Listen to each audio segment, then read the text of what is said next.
নমস্কাৰ বন্ধু বান্ধৱীসকল, স্বাগতম জনাইছো নিমাত ষ্টাডি পইণ্ট চেনেলটোলৈ। আজি আমি আলোচনা কৰিম উচ্চতৰ মাধ্যমিক দ্বিতীয় বাৰ্ষিকৰ অসমীয়া পাঠ্যপুথিৰ পদ্যৰ 6 নম্বৰ অধ্যায়, যাৰ নাম হৈছে আঘোণৰ কুঁৱলী। পোনপ্ৰথমে আমি আলোচনা কৰিম অতি চমু প্ৰশ্ন, যাৰ মূল্যাংক 1।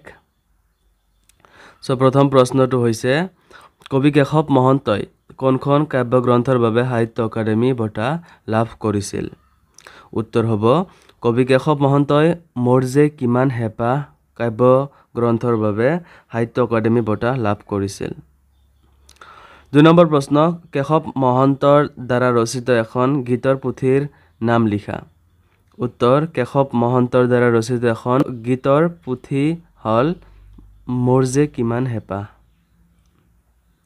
3 নম্বৰ প্ৰশ্ন, পছোৱা আলোচনী কোনগৰাকী সাহিত্যিকে সম্পাদনা কৰিছিল? পছোৱা আলোচনী হেম বৰুৱাই সম্পাদনা কৰিছিল। 4 নম্বৰ প্ৰশ্ন, কেশৱ মহন্তই কোনখন আলোচনীত প্ৰথমতে কবি হিচাপে আত্মপ্ৰকাশ কৰিছিল? কেশৱ মহন্তই জয়ন্তী আলোচনীত প্ৰথমতে কবি হিচাপে আত্মপ্ৰকাশ কৰিছিল। 5 নম্বৰ প্ৰশ্ন, আঘোণৰ কুঁৱলী শীৰ্ষক কবিতাটিত উল্লেখ থকা সেউতী কোন? আঘোণৰ কুঁৱলী শীৰ্ষক কবিতাটিত উল্লেখ থকা সেউতী হ'ল কবিৰ প্ৰেয়সী। 6 নম্বৰ চমু প্ৰশ্ন, যাৰ মূল্যাংক 2 অথবা 3। প্ৰথম প্ৰশ্নটো হৈছে, জয়ন্তীৰ কবিসকলৰ কবিতাৰ দুটা বৈশিষ্ট্য লিখা। জয়ন্তীৰ কবিসকলৰ কবিতাৰ দুটা বৈশিষ্ট্য হ'ল: 1 নম্বৰ, জয়ন্তীৰ কবিসকলে প্ৰধানত কৃষি, শ্ৰমিক আদি সাধাৰণ শ্ৰেণীৰ জনতাৰ সুখ দুখ আৰু সংগ্ৰামৰ ছবি অংকন কৰে। দ্বিতীয়তে, কবিতাত কথিত গদ্যময়ী ভাষাৰ ব্যৱহাৰ কৰে। 2 নম্বৰ প্ৰশ্ন, অসমীয়া কবিতাৰ আধুনিক যুগ সৃষ্টিত বিশেষ অৰিহণা যোগোৱা তিনিখন আলোচনীৰ নাম লিখা। অসমীয়া কবিতাৰ আধুনিক যুগ সৃষ্টিত বিশেষ অৰিহণা যোগোৱা তিনিখন আলোচনীৰ নাম হ'ল জয়ন্তী, বাহী আৰু ৰামধেনু। 3 নম্বৰ প্ৰশ্ন, কেশৱ মহন্তৰ দুখন কবিতা পুথিৰ নাম লিখা। উত্তৰ, কেশৱ মহন্তৰ দুখন কবিতা পুথি হ'ল তোমাৰ তেজ আৰু বুকুত এজাক ধুমুহা। 4 নম্বৰ প্ৰশ্ন, আঘোণৰ পথাৰত কাম কৰা। কবিয়ে আঘোণৰ পথাৰত থকা কি কামৰ বিষয়ে ইংগিত কৰিছে? আঘোণৰ পথাৰ সোণালী ধানেৰে উপচি পৰে। সেই সময়ত অসমীয়া মহিলাসকলে ধাননি পথাৰত বিভিন্ন কামত ব্যস্ত থাকে। অসমীয়া তিৰোতাসকলে পুৰুষৰ লগতে পথাৰৰ পৰা ধান কটা, ধান চপোৱা আদি নানান কাম কৰিব লগা হয়। কবিয়ে কবিতাটোত আঘোণৰ পথাৰত কাম কৰা আৰু কথাষাৰৰ দ্বাৰা এই ব্যস্ততাৰ ইংগিত কৰিছে। 5 নম্বৰ, উৰুলি আৰু বাগী শব্দ দুটাৰ অৰ্থ লিখা। উত্তৰ, উৰুলি শব্দৰ অৰ্থ হ'ল শুভ কাৰ্যত তিৰোতাসকলে কৰা ধৰ্ণী বিশেষ, আৰু ৰাগী শব্দৰ অৰ্থ হ'ল নিচা মাদকতা। 6 নম্বৰ, দীঘল প্ৰশ্ন, মূল্যাংক 4 অথবা 5। আঘোণৰ কুঁৱলীয়ে কবিক কিদৰে আমনি কৰিছে বুজাই লিখা। আঘোণৰ পথাৰত সোণবৰণীয়া ধাননিয়ে সৃষ্টি কৰে মনোমোহা পৰিৱেশ। সেই সময়ত অসমীয়া মহিলাসকলে ধাননি পথাৰত বিভিন্ন কামত ব্যস্ত থাকে। অসমীয়া তিৰোতাসকলে পুৰুষৰ লগতে পথাৰৰ পৰা ধান কটা, ধান চপোৱা আদি নানান কাম কৰিব লগা হয়।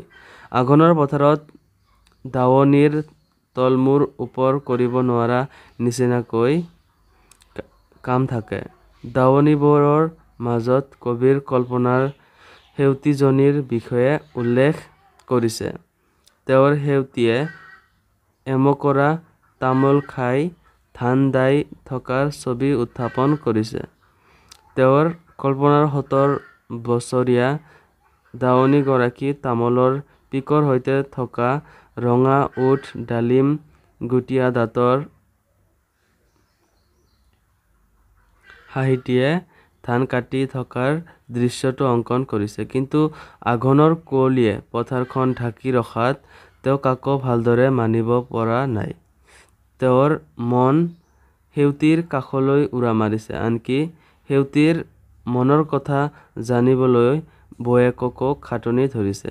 কিন্তু আঘোণৰ কুঁৱলীয়ে পথাৰখন ঢাকি ৰখা বাবে তেওঁৰ প্ৰয়াসীক চাব নোৱাৰি মন বিষাদেৰে ভৰি পৰিছে।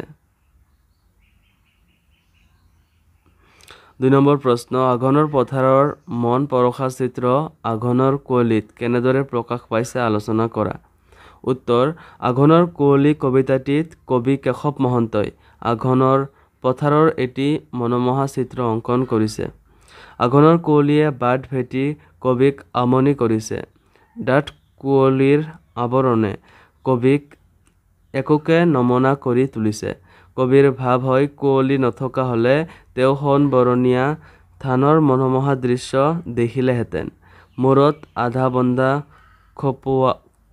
খোপায়ে ওপৰলৈ মূৰ তুলিবলৈ সময় নোপোৱা দাৱনীৰ লিহিৰি আঙুলিৰ চিকচিকীয়া কাঁচিৰে কেচ কেচকৈ মুঠি মুঠি ধান কাটি থকাৰ দৃশ্য তেওঁ দেখিলেহেঁতেন।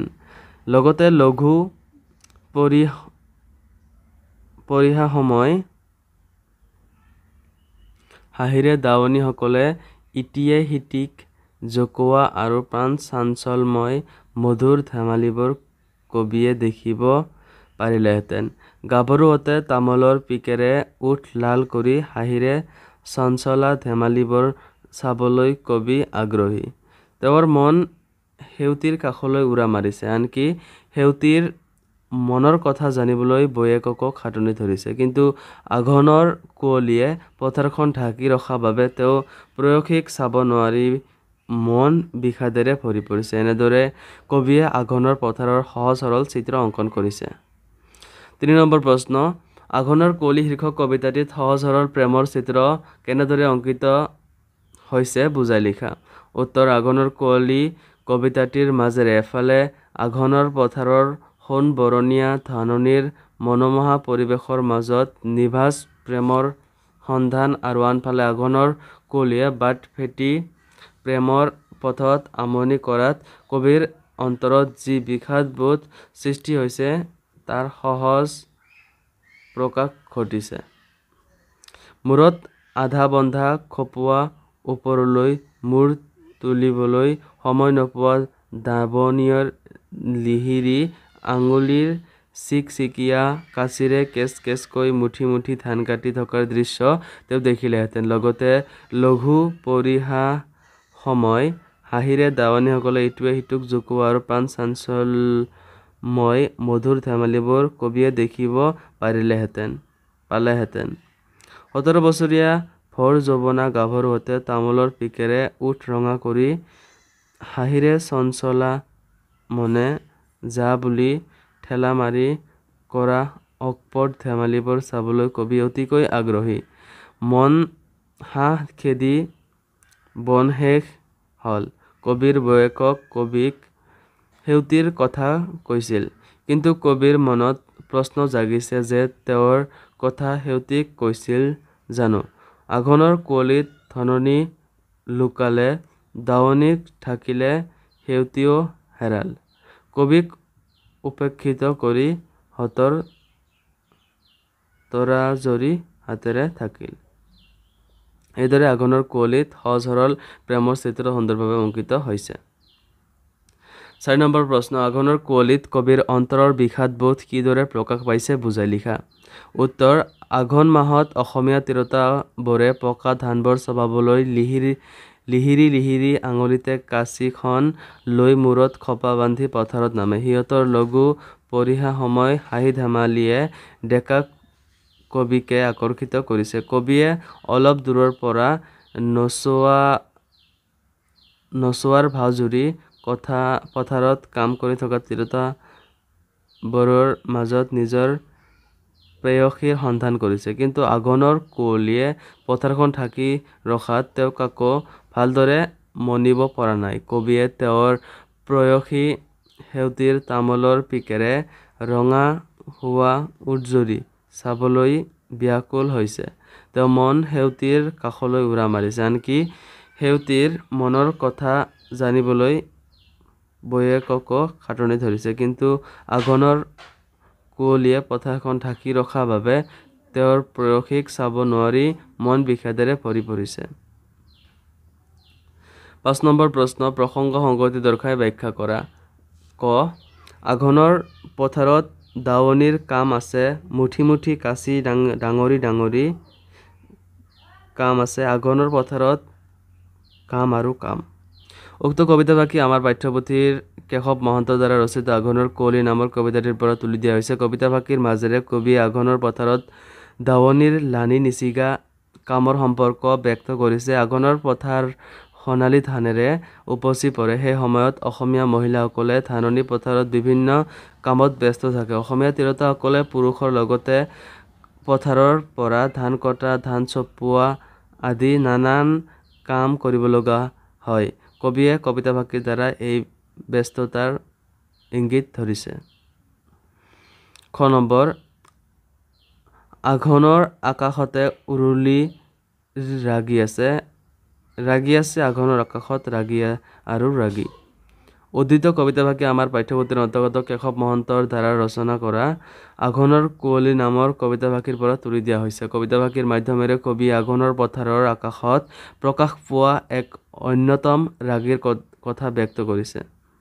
আঘোণৰ পথাৰত কাম কৰা প্ৰেমানুভূতিৰ আনন্দও আছে। যিকোনো মুহূৰ্তত আৰু যিকোনো পৰিৱেশত ডেকা ডেকেৰীৰ মনত প্ৰেমানুভূতিৰ উদয় হ'ব পাৰে। আঘোণৰ পথাৰত কৰ্মৰত গাভৰুহঁতক চাই কবিৰ মনতো প্ৰেমৰ অনুৰগন জাগি উঠে।